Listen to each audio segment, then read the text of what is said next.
Impeachment process that is beginning now.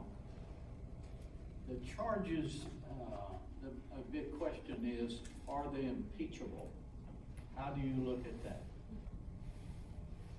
They look impeachable to me, but I want to see I want to see a full and fair trial in the Senate that brings forward not just the evidence we had at the time of the House impeachment, but also the evidence Trump was suppressing.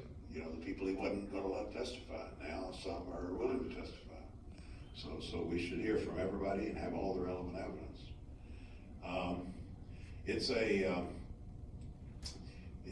It's an important question, you know, what an impeachable offense looks like. The founders of the country, the framers of the Constitution, didn't spill too much ink over it. It's a very short passage.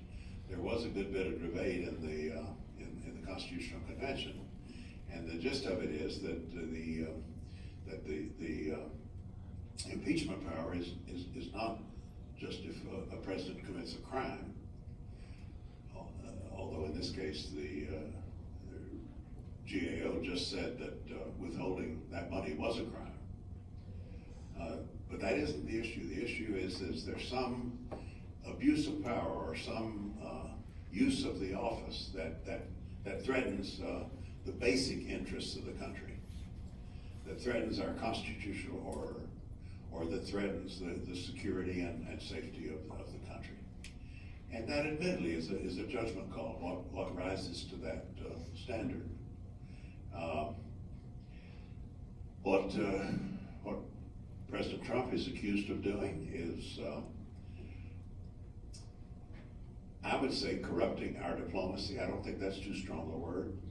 Trying to get a foreign leader, a vulnerable foreign leader, to do his bidding in terms of researching a political opponent and publicizing that research, and also publicizing a fake theory about Ukraine involvement in our election.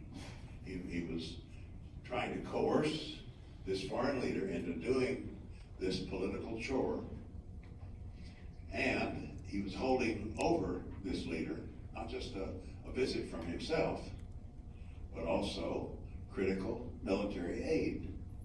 That gets us into the realm of national security. Think about Ukraine's situation. Ukraine is, I've worked with Ukraine for many years in this parliamentary support endeavor that we have going. It is a struggling democracy. It is a country that's had lots of challenges, corruption and otherwise.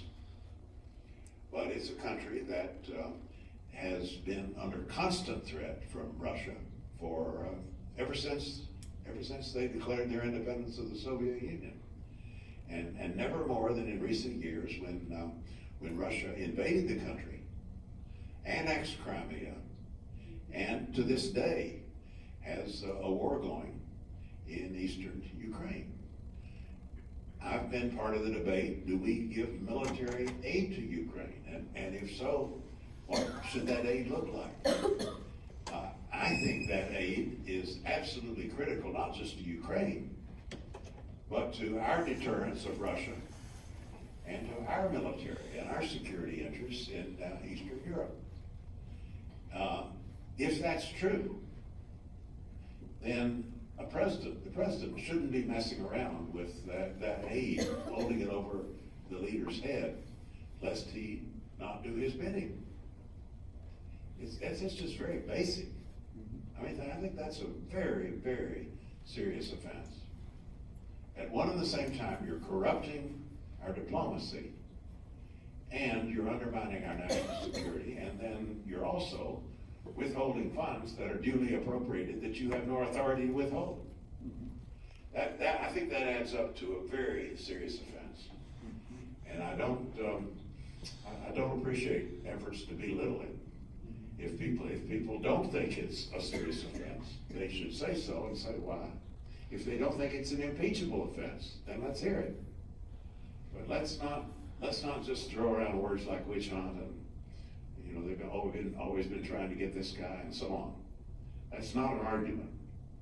There needs to be an argument, and it needs to be on the level, and it needs to bring forward all of the available evidence.